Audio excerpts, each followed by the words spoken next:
Welcome to the IISS this afternoon. My name is Rahul Roy Chaudhary. I'm the Senior Fellow for South Asia at the Institute. I'm delighted to welcome back to the Institute MJ Akbar, who is now the national spokesperson of the ruling Bharatiya Janata Party in India. MJ is a well-known and influential political commentator, author, editor, journalist, and his views over the last few years in India have counted tremendously. And now that he is a member of the ruling Bharatiya Janata Party, I expect that his views will count for even more within the You're an optimistic man. within the setup in India. MJ is no stranger to the IISS. He spoke last at the Institute virtually to the day 8 years ago in 2006 when he spoke on religious radicalization in South Asia, the challenges and opportunities. Since then, he has kindly been a regular participant, more or less a regular participant at our Oman series of conferences, 1.5 track conferences on Afghanistan and regional stability and security. And also, I think on one or two occasions, the Manama dialogue in Bahrain. This morning, MJ will speak on Indian Prime Minister Narendra Modi's foreign policy challenges and opportunities. This talk and the discussion that follows is on the record, and I'd like to ask MJ to lead off on this now. Thank you.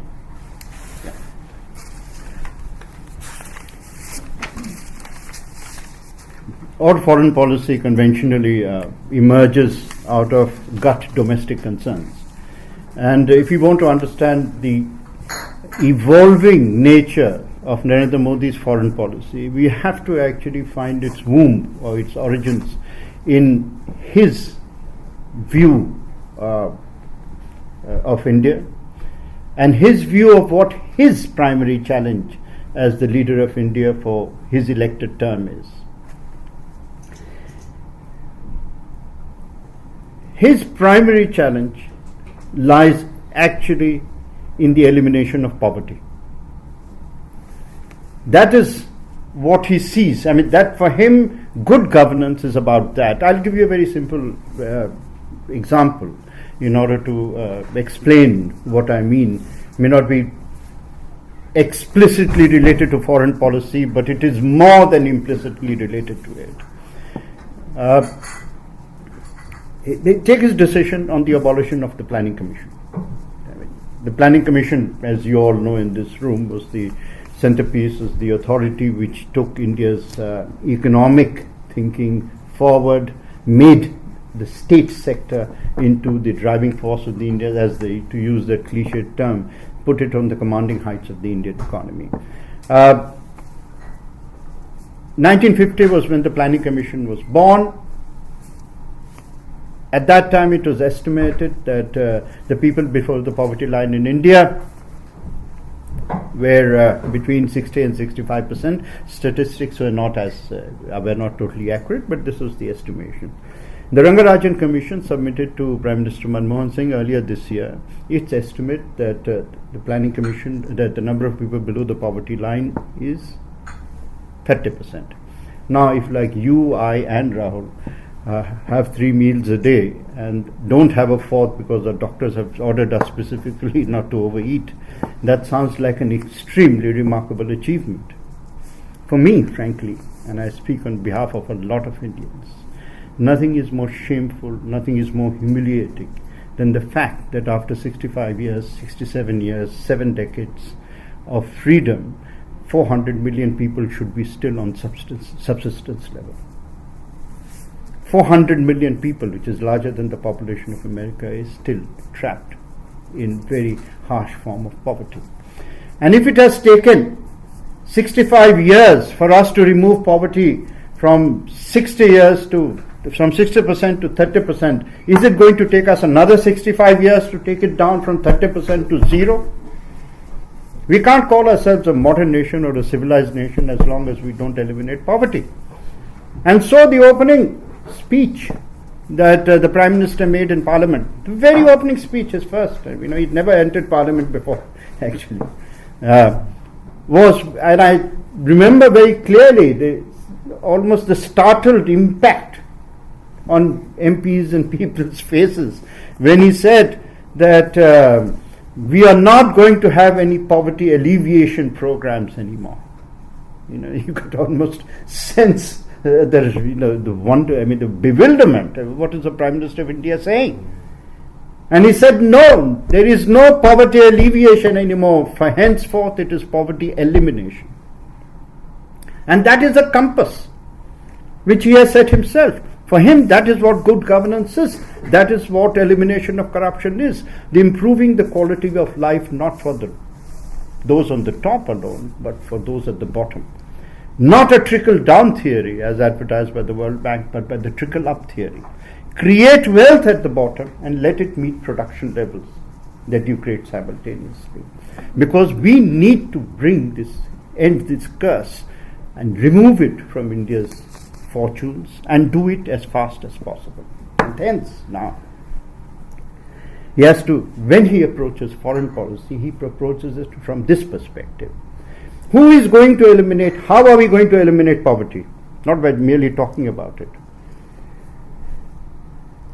By throwing government money at poverty, it won't work. I'm not advocating for a minute that we stop positive discrimination programs. No way. And of course this government knows. All those who are familiar with our stand on WTO already know that. But that's not a solution.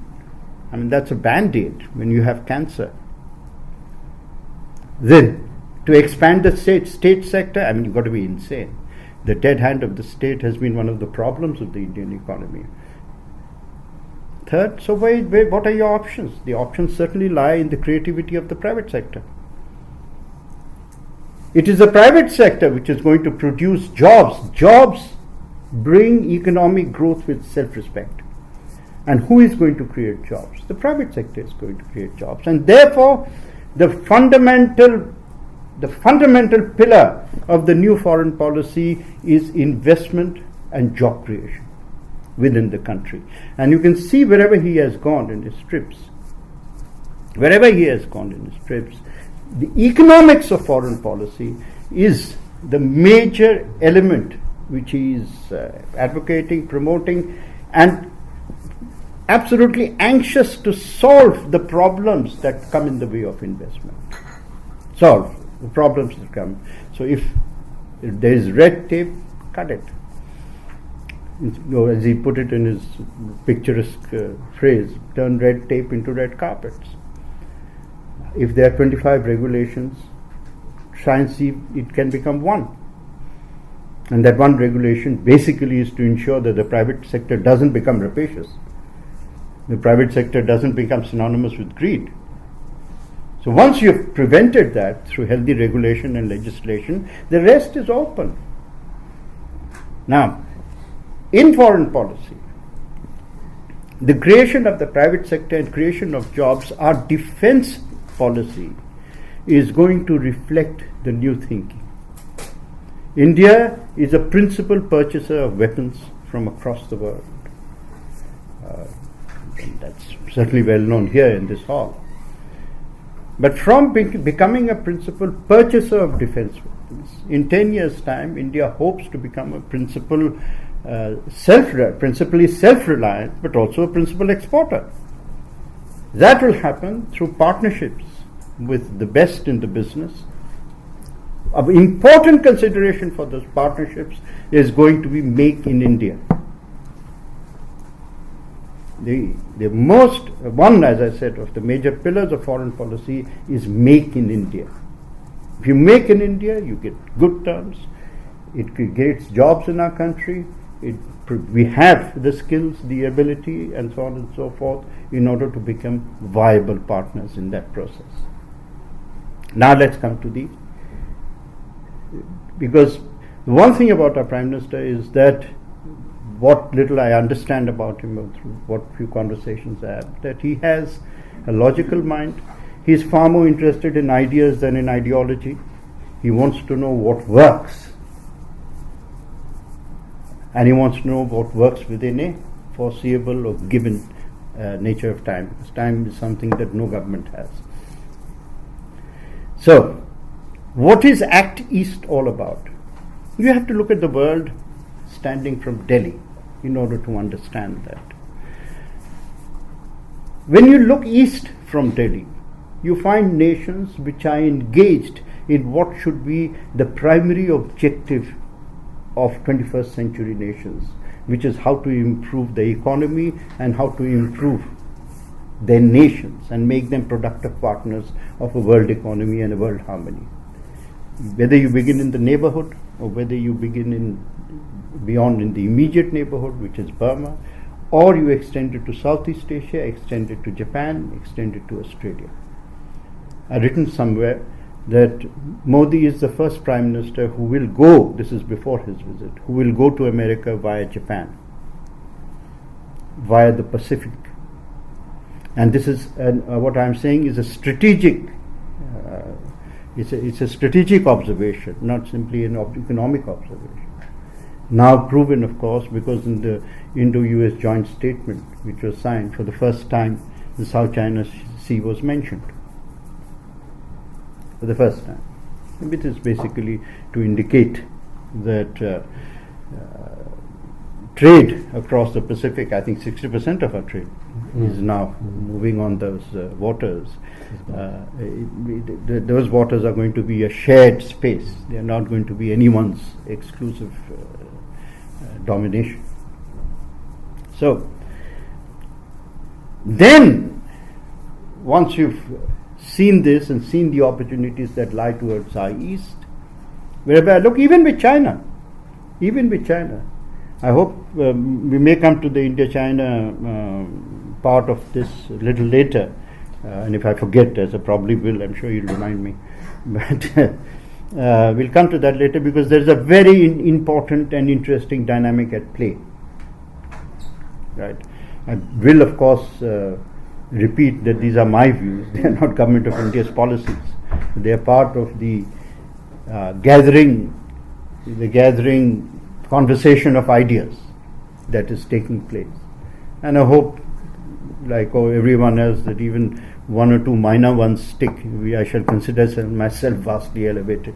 But we'll come to that later. But if you come and see the world from the east, you find something to work with, including Bangladesh. I have great optimism about our relationship with Bangladesh. You know already that no Prime Minister of India had gone for a bilateral to Nepal for 17 years. And after one visit by our Prime Minister Prachanda, leader of the Maoists and the person who has been a principal sort of thorn in at least our flesh, was almost in tears and saying that I have to revise my view of India. Why? Because what Modi went with was the message of accommodation. But what do you want? Let's settle it like good neighbors. The message is being repeated. Everything is possible if there are good intentions, and nothing is possible if you are going to play and indulge in hypocrisy. You can shake hands with everyone whose hands are clean, but you cannot shake hands with anyone whose hands hold a weapon, and that weapon is terrorism. Now, if we look at from Delhi to our west, we find something quite startling, which I don't know if that is quite as visible from London or Washington as it is from India. We find a wasteland, a battlefield that begins in Pakistan and doesn't stop till you reach North Africa. Till North Africa, there is an expanding black hole in which governments have lost control over their geographies. Now, what happens when governments lose control over their geographies? It isn't as if nature alone abhors a vacuum. Politics abhors a vacuum. There are militias rise in the vacuum. Sometimes those militias will raise the standard of religion, sometimes tribe. I mean, they may raise anything. At this particular moment in history, most of them are raising the banner of theocratic Islam. People call it militant, or people call it fundamental. For me, I prefer the term theocratic Islam as their. That is the jihad that has come about. What is the nature of jihad? It is very, very important, I believe, for us at least, to understand it. And to understand it clearly, without fudge. There's been too much fudge in the understanding of the nature of this war, and certainly in the nature of the enemy, almost as if too many nations have invested so strongly in a certain kind of status quo that they would feel almost internally guilty about admitting that either they are wrong or we're wrong. For us, as we look at it, this is it's 100 years since the beginning of the First World War to the year. The Second World War, as is known conventionally, began at Versailles. The Third World War began at Yalta, when Europe was not sorted out. At the conference, the Cold War was essentially a war over the future of Europe and who would control it. Who were the principal antagonists of the Third World War? The victors of the Second World War, Uncle Winston and Uncle Joe, which actually establishes the point that the allies of one particular war do not necessarily remain allies after the war is over. Where did the Cold War end? The Cold War ended in Afghanistan with the defeat of the Soviet Union. And who were the principal antagonists of the Fourth World War between the West, which began as between the West and the Islamic Jihad? The principal antagonists were the allies of the Cold War. The moment the war was over, their interests diverged and became different. In many ways, these three wars are over, but the First World War has looped back to the Fourth. Because most of this conflict zone, all of this particular conflict zone, lies in the unresolved issues or the seemingly resolved issues of post-colonial dispensations in the Mughal Empire and the Ottoman Empire.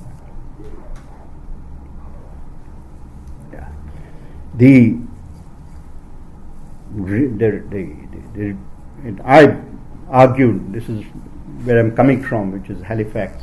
At that conference, I had a very interesting debate with Ehud Barak on precisely what would be the nature of the conflict.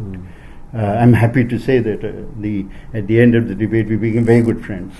So there is nothing like disagreement to establish friendship. But I've argued that what precisely is the nature of this war? What precisely is this fight all about?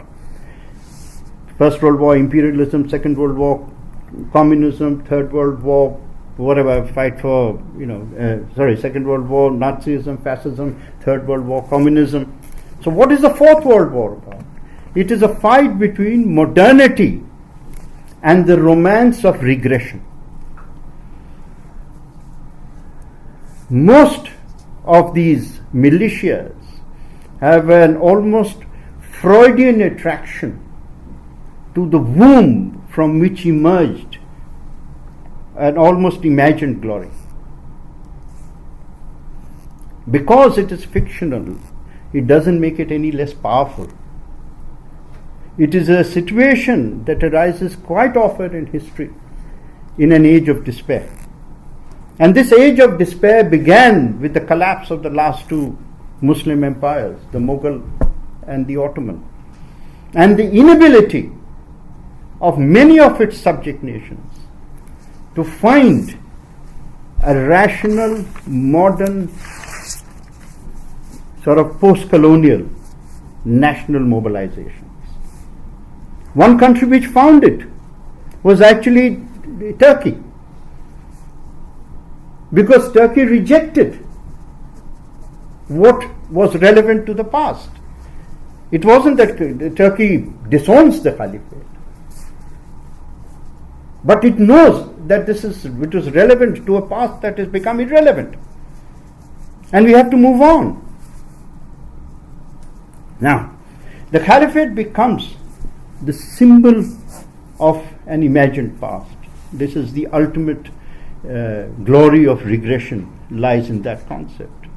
And here comes the bad news for those of you in a little bit of history, which is, but this is where the danger to our country also rises.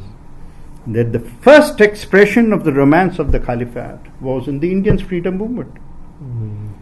In 1920, 1921, 1922, when Gandhiji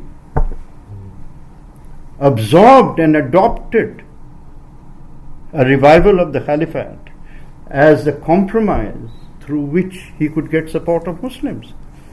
This wasn't because Gandhi believed in any caliphate, but he legitimized it. He legitimized it as part of the larger project of removing the British. Sorry, shouldn't get me on difficult subjects. So, but I think anyway, whatever little time we have, this is important, the understanding what exactly is the nature of the conflict in this region. And that is why, now to cut a long story short, in that case you probably have to tell everyone to buy my book. To cut a long story short, the movement that emerges from the caliphate ends with the creation of Pakistan in 1947. And the creation of Pakistan is an expression, and people think of ISIS as the first Islamic state. It is not. The first Islamic state in post-colonial world is Pakistan. And hence the genetic problems that make it a sanctuary for terrorism. Because if a nation is created in the name of the faith, it cannot but provide sanctuary to Osama bin Laden.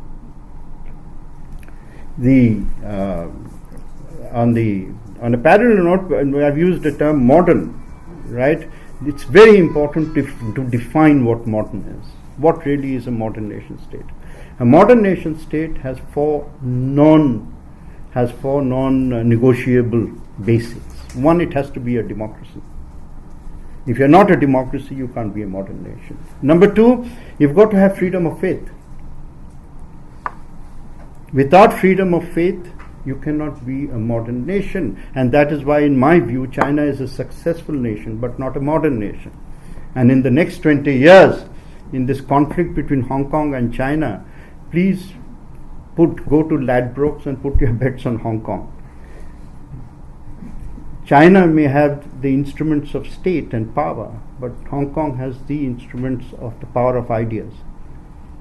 In the next 20 years, last week's Financial Times, I think, then the number of Christians in China is now officially more than the number of Communist Party members. It is freedom of faith and democracy that will create instability within China.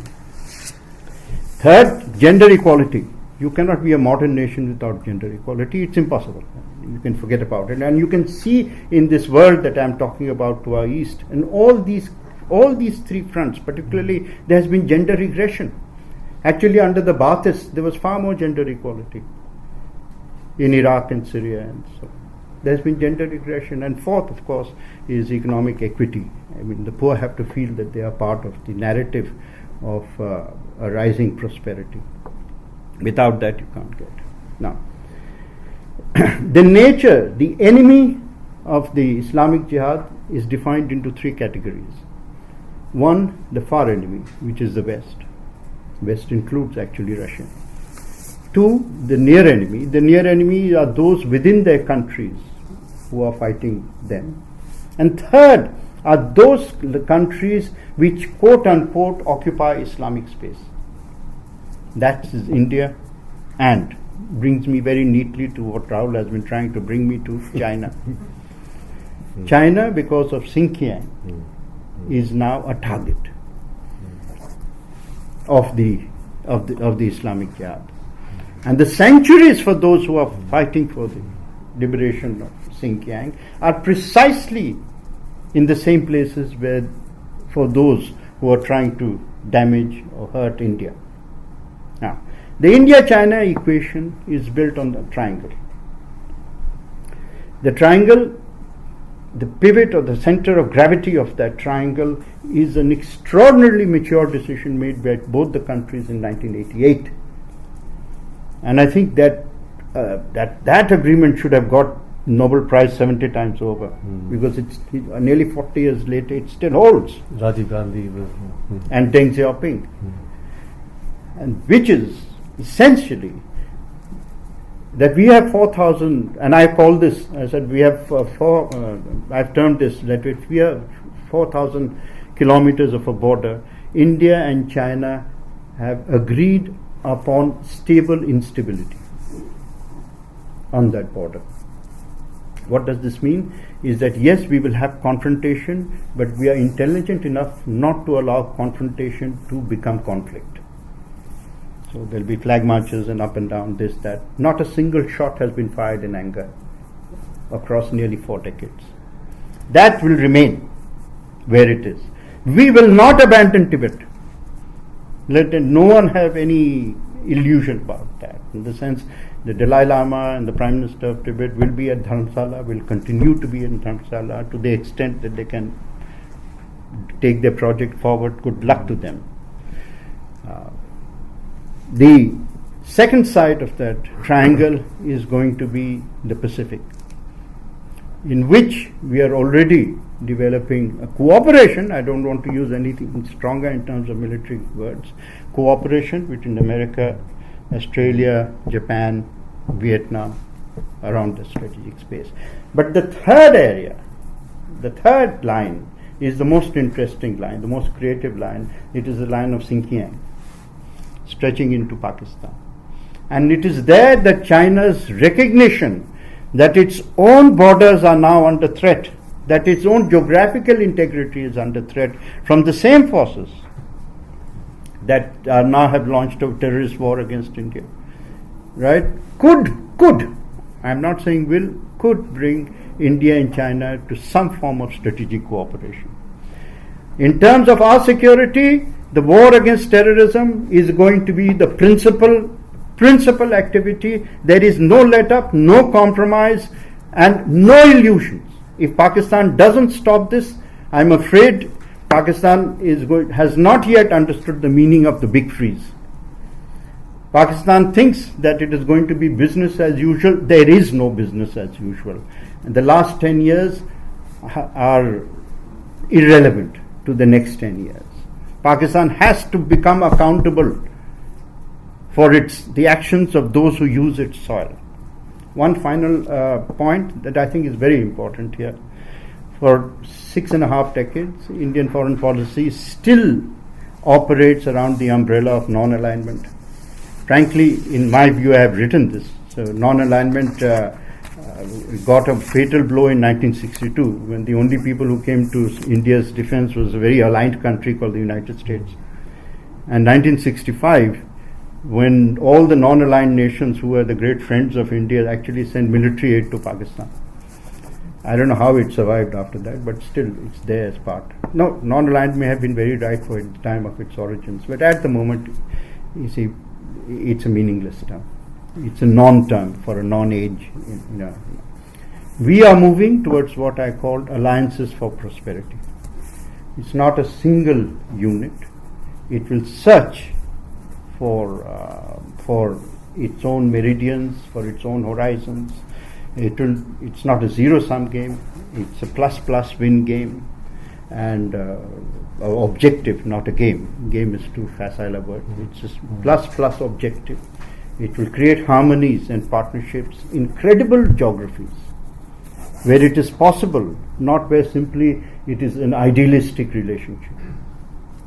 Right? And I think these will be very strong drivers of our policy lines over the next 10 years. Thank you, Rahul. Excellent. Thank you, MJ. That was very instructive and very clear. I think there's very clear and tremendous clarity in what you've said and what the government's perspectives could well be. There are several areas where I have questions, but I want to just focus on one issue, and then we'll open it up for discussion. And that is what you mentioned about the relationship with Bangladesh. We've had, in fact, in the last few weeks, former Indian High Commissioner to Dhaka speaking here. The Bangladesh High Commissioner to London was also here, and we were sort of looking at the contours of the relationship and the possibility of improvement, whether it's in terms of the Teesta Water Agreement, the land border enclaves, and the non-tariff barriers. But there is one issue which actually cuts to the center of a lot of what you've said about this, is the issue of the domestic political environment in relation to foreign policy. There is a view that I've come across that actually, notwithstanding the benefits of a strategic partnership, a real strategic partnership between India and Bangladesh, there will not be any substantive movement towards Dhaka from Delhi till about 2016, when the West Bengal elections take place, and we're sort of possibly waiting till 2016. Now, if and I say if that is the case, then there could be other examples that one could look at in terms of the domestic agenda impacting on regional security issues. I was wondering if you could say something on that, and then we can open it up for discussion.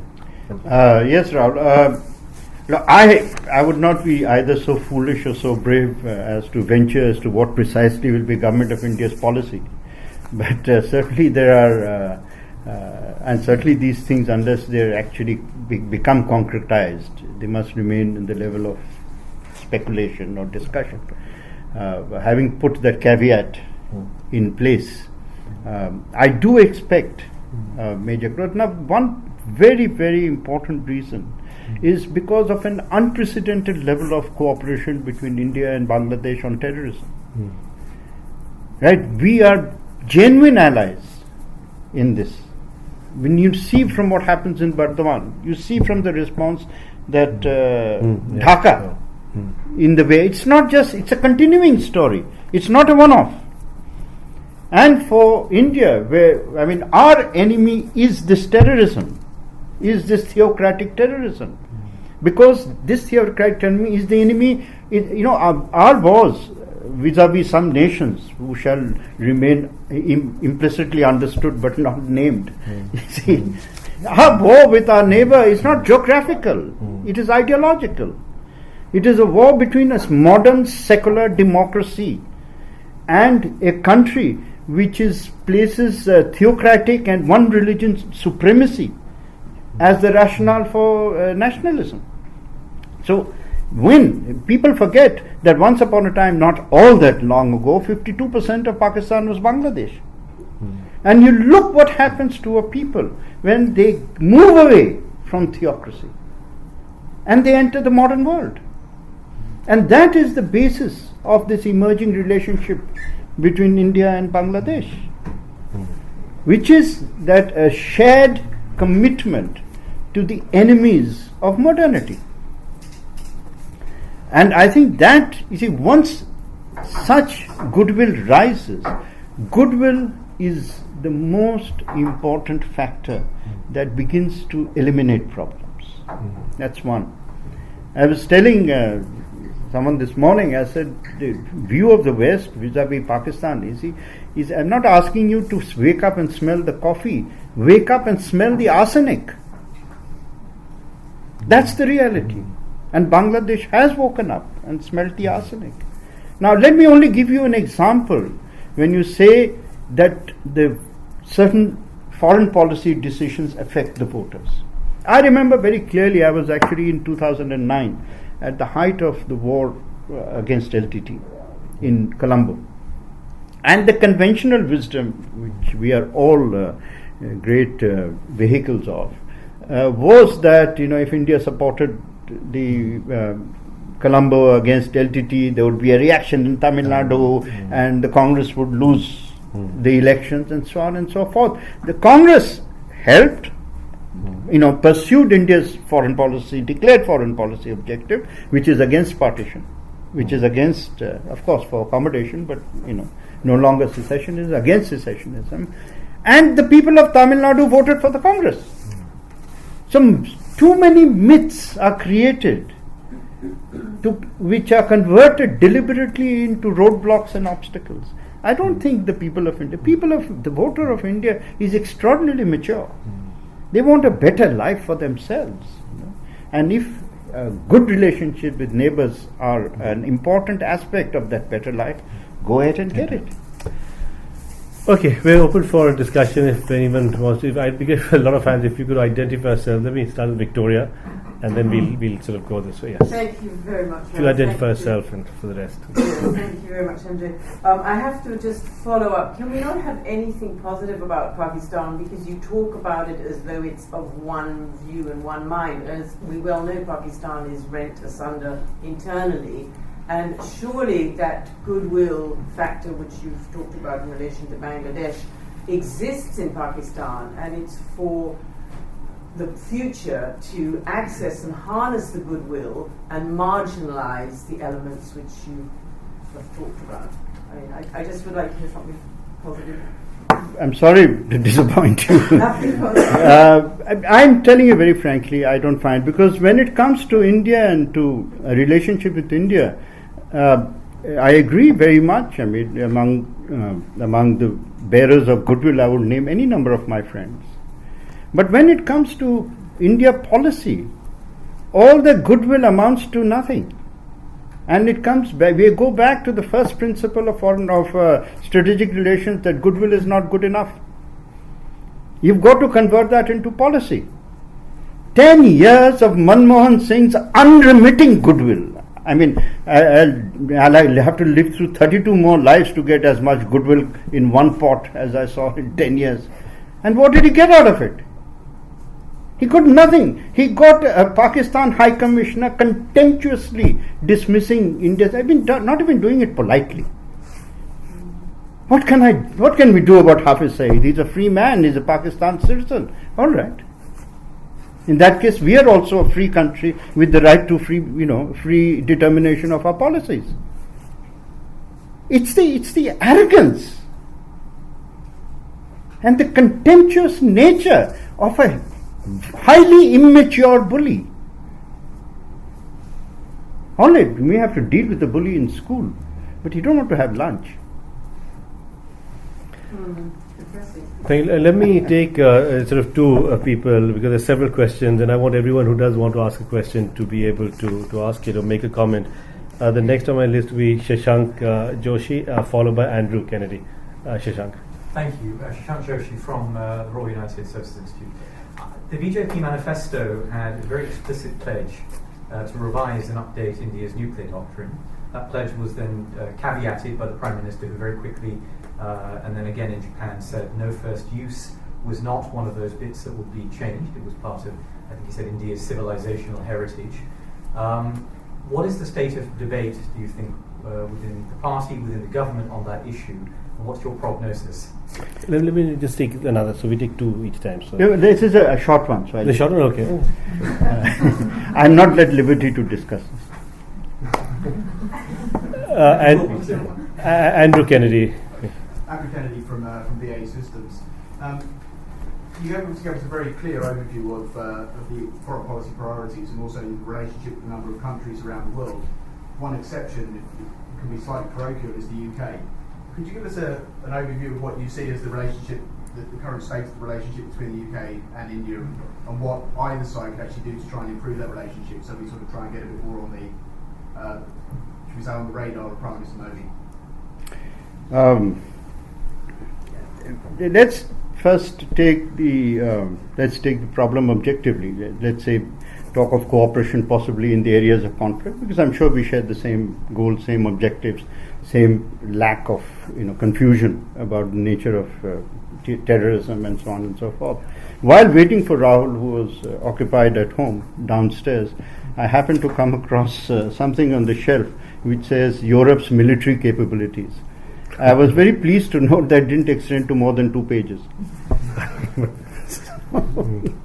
Europe has actually degraded its own military capabilities quite substantially at a time when there is a very major war on. For us, at least, for you it may be a secondary war because geography protects you to a large extent, and yet it is not, because I argued in Halifax, and I say this again here, that this is a war of the mind. ISIS doesn't exist in Iraq alone. ISIS exists in Bradford or Sorry, I mean, I'm using it as an illustration. Or it can exist in Hyderabad, or it can exist, it is certainly taking over the imagination of lots of people in Pakistan, as the new reports which are emerging. So we have to fight these battles both on the battlefield as well as in the battles of the mind.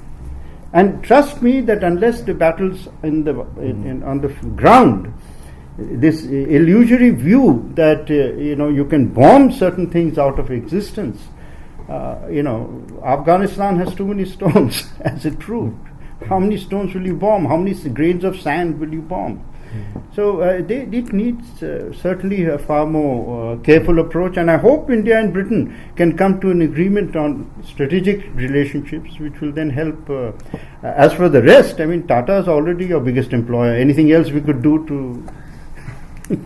MJ, just on this, I want to just broaden this out and ask you about Indian ISIS. I mean, is there clearly, as you said, a battle of the minds? India is concerned possibly about ISIS and the impact.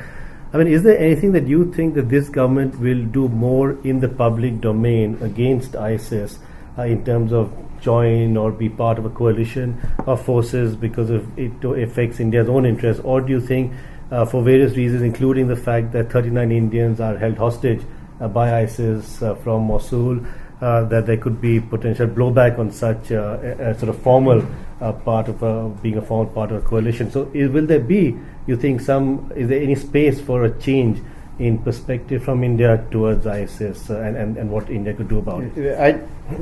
First, I have to absolutely say this very clear, because I think this is on the record and there's some media presence. It is not within my rights to discuss that hostage issue. I mean, sure. No, that was just this is a very sensitive, and Government of India is doing its best to tackle that issue, and no comment on that subject would, I think, be helpful, and I should certainly not make it. So please keep that. Now comes the problem of ISIS. Yes, of course, ISIS is it is such a significant threat because for the first time, see what the Taliban did is now being repeated in the heartland of another nation.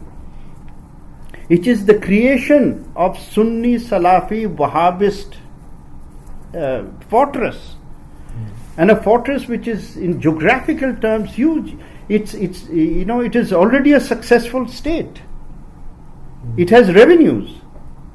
It has armies. It has open porous borders. It has the ability to get recruits from all over the world. What I'm stunned by is not their success. What I'm shocked by is the absence of recognition of their success. And we in India want to, well, not lead, because that's a slightly, assertive term, but we want to be part of any effort to eliminate regressive forces such as this and restore these nations back to their legitimate desire for democratic, secular, nationalisms. And we would be happy to be a partner in any such effort, in whatever way possible. It's not, war doesn't demand equal partnerships. There are some people who will be capable of doing X, and some people would be very possibly doing Y better. So we are either X or Y. We would be very happy to. Sure, let me take the next two. I'm sorry, interrupt. We got okay. First, let me do Kiran, and then Prasoon. Did you have something? No. Okay, so Kiran, and then on my list, it will be yes, the lady. Yes. Kiran first. Kiran Hassan, IISS. 2-3 points. One of them is, as you described Pakistan as the bully. How is India looking at engaging with the bully vis-a-vis perhaps possibilities in Afghanistan? Because obviously Afghanistan is going to be coming up much more both countries would perhaps require cooperation in Afghanistan. And the other point that I would like to perhaps mention is that Taliban mindset is not entirely for the rest of Pakistan. There are also elements, secular and democratic elements in Pakistan, which we have observed very recently. And perhaps, just to mention on those particular things. Okay, yes, please, if you could. Thank you. Kate Sutherland, University of Oxford.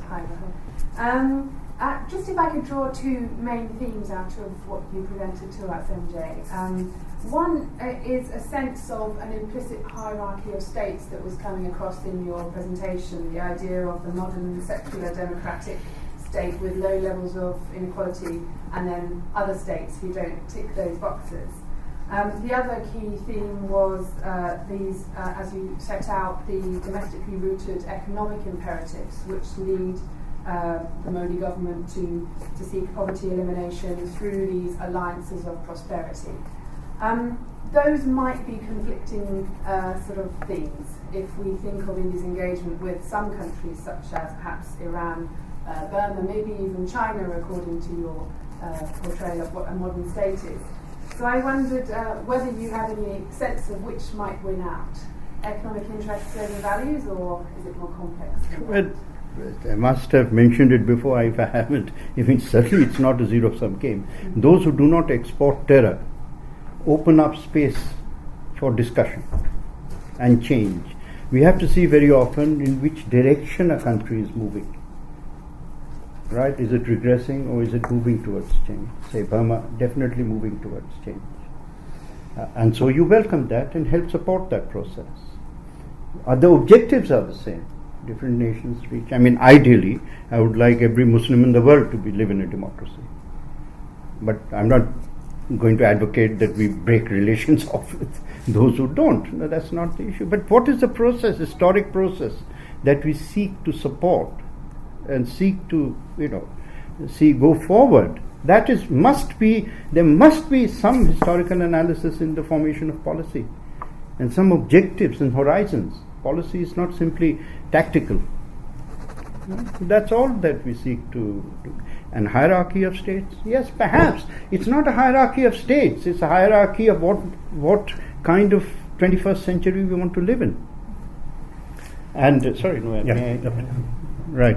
No, absolutely. As I think I said this before, of course there are elements within Pakistan. So the Taliban and so the, forces, ISIS and so on, have their near enemy within Pakistan also, which is people within Pakistan who are hostile to them. Of course there is. The problem arises with us, that where there seems to become a convergence, or at least those who would like a relationship with secular India and so on, sort of get subdued and are unable to assert themselves. And that is the problem vis-a-vis Pakistan. I would also like to mention that if Taliban is going to be a problem, I would like to know where are all the secular forces in Pakistan who have gone to Quetta to check up where Mullah Umar's current telephone number is and residence is. And if not, why not? He is the leader of the Taliban. He is sitting in Quetta. He is under the protection of ISI. So where are these forces? The next two on my list, James and the lady. Yes, James. James Chiragandhat, Institute of Commonwealth Studies. Thank you for a very wide-ranging and provocative presentation. I have a number of questions, but I will only put one to you, and that is, you have quite clearly stated a certain Indian viewpoint as far as the regressive forces in the Islamic world. But doesn't the present government, in particular in Delhi, isn't there also an issue with the perceptions across parts of the Muslim world, and including among Muslim governments, many of which are not, one would not count as sort of reactionary or jihadist or anything like that, about the government in Delhi? And these may be misplaced or whatever, but the idea that the BJP itself, the Prime Minister himself, represents a Hindu India, and that in that sense, what can and what is the government doing, and what can the government do to counteract that impression, which would, if it holds, it's something that can affect India's relations with a third of the globe quite seriously. Sure. Yeah, the lady here next to Kate. Did you want to ask? Yeah. Yes, your turn, please. Question different Okay. Recently, the India-Africa Summit has been postponed from December to the new year, and I was wondering what is the relationship, or how India sees itself in relationship to Africa vis-à-vis these new imperatives that you have described so far. Different question. Yeah. Yeah, totally different questions. Yeah. No, I think let's take that since you cannot answer that question and clarify with clarity once, 5 times, dozen times, 100 times. As far as our Prime Minister is concerned, he's done it about 1,000 times since the campaign. If there are people who are not ready to believe him, well, we accept the fact that doubt remains a part of their sentiment, and we will try and do whatever is possible to clear these doubts. He has said over and over again during the campaign that we want to see in India where there is development for all includes Muslims. He said, I want to see Muslims with a Quran in one hand and a computer in the other. That along with faith, you must have the ability to get a job, a modern job. That's genuine secularism. He has said over and over again. How many times has he said, if he has said it once, that in politics or in public life, the only book I have is the Constitution of India. What more does he need to say? And if these are, I can name 100. I'll just give you one instance, slightly emotional, but it was very, very important for me, so I would like to use a minute to say it. Look, I'll tell you something, that when we come to speak, certainly before as learned and august an audience as this, you spend at least some time thinking about what you say, because basically you're an ass and you have to try and grow up towards become intelligent for the afternoon. But let me tell you something, that if at this moment there is a sudden phone call which Rahul gets and says there's a terrorist threat, there is a bomb here, we will not be reacting with our brains. We will be reacting with our hearts. We will be reacting with our nerve cells, because it's life and death at that moment. There was a day last October, not the previous October, the beginning of the election campaign in Patna, when the bomb attacks in Patna against Narendra Modi, the candidate, had begun since morning. He landed there, he was told, go back, we can't guarantee your safety. He refused, he went, fair enough, that's his courage. But while he was at the audience, it was a millions plus audience packed.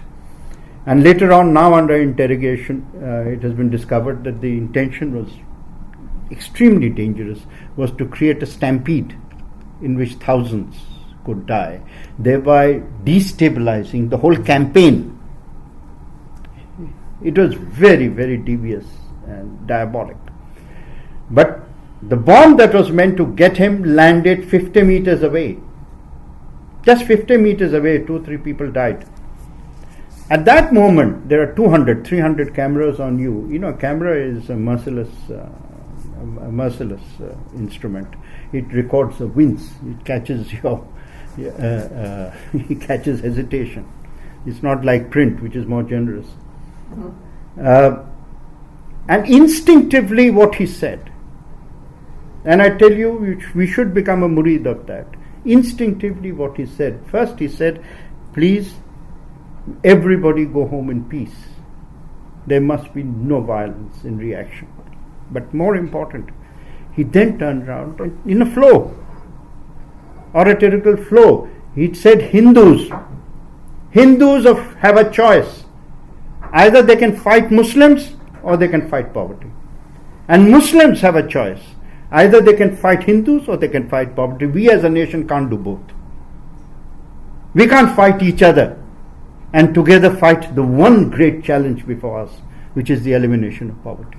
I have not seen such a splendid display of secularism in my life, and I don't expect to see it anytime else. Hey, let's just quickly go to the last 3 people on my list so I can breathe a sigh of relief. Firstly, I can breathe 3. I'm going to get through the list. There's the India Africa. Do you want to quickly go through? No, Africa remains a very, very high point in India's objectives, obviously. I mean, if you go back theoretically also, India and Africa as the post-colonial continents have to have a warm relationship.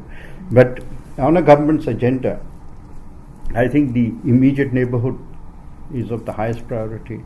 Our ability to get investment into India is a parallel, because we have no time if we want to get this place in a hurry.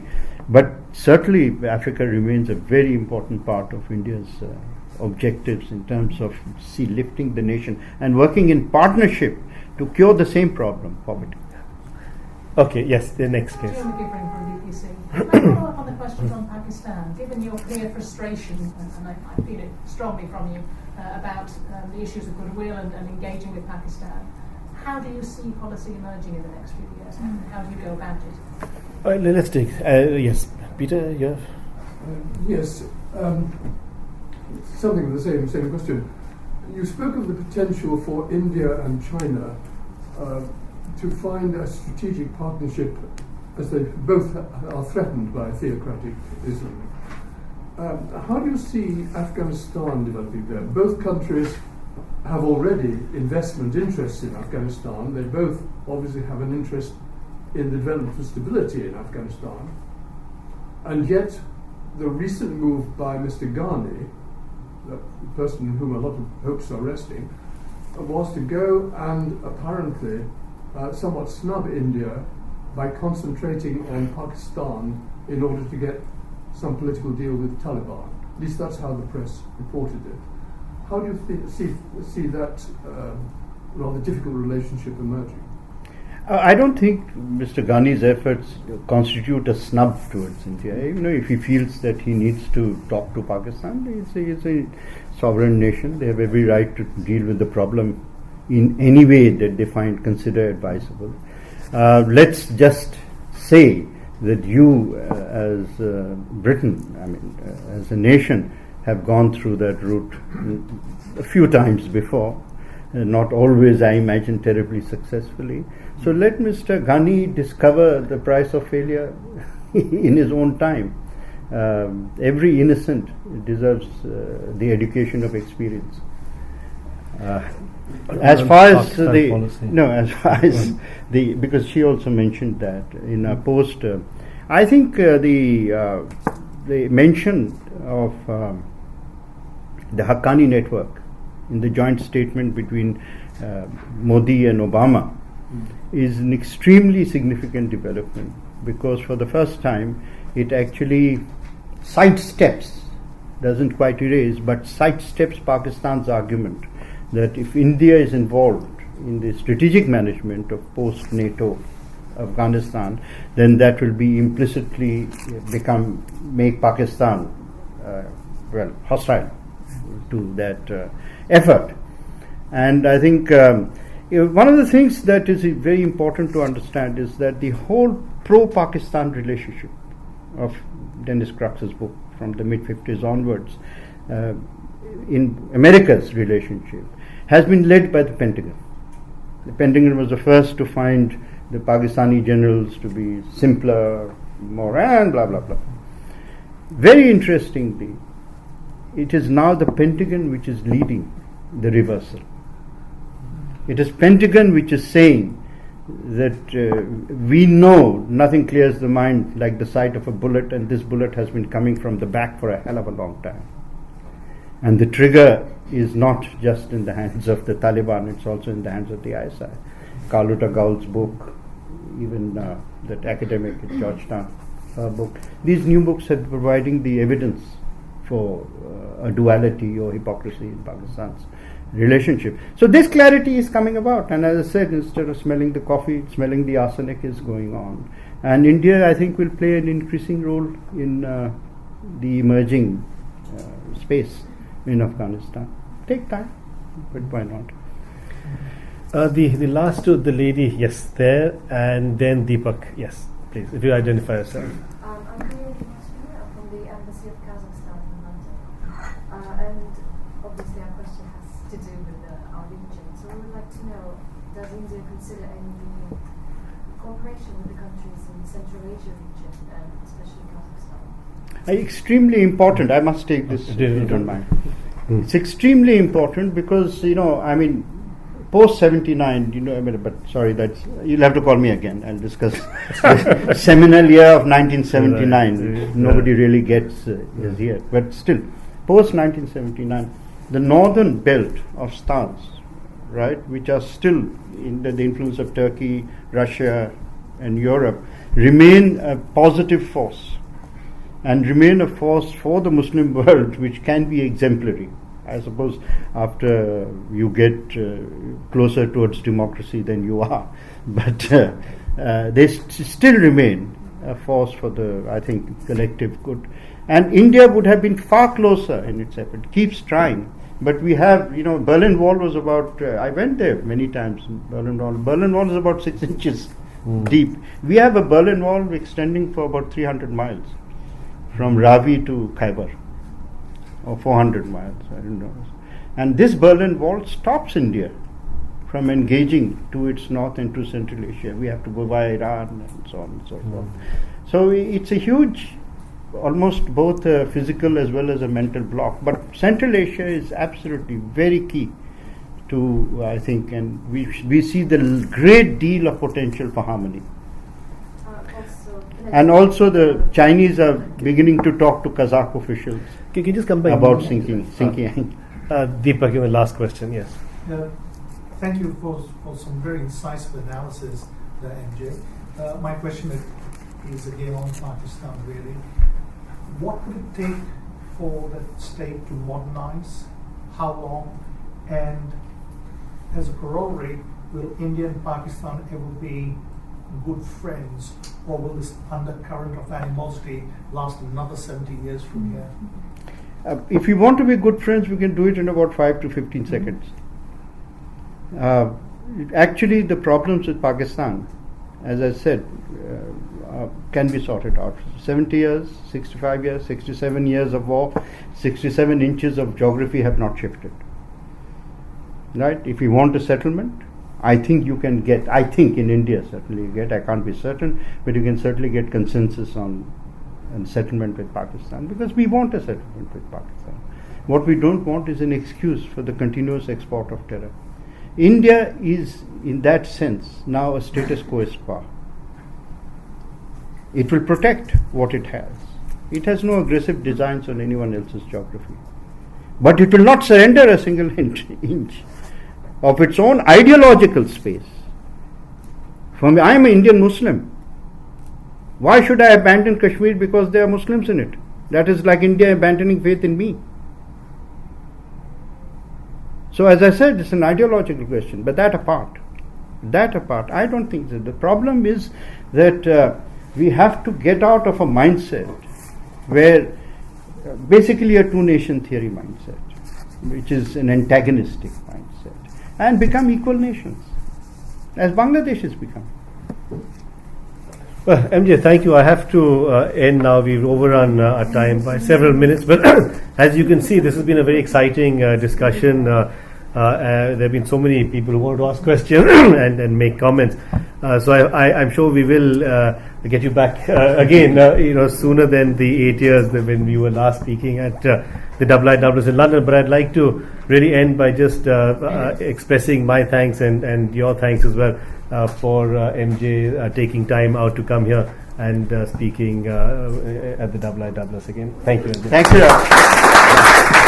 Thank you.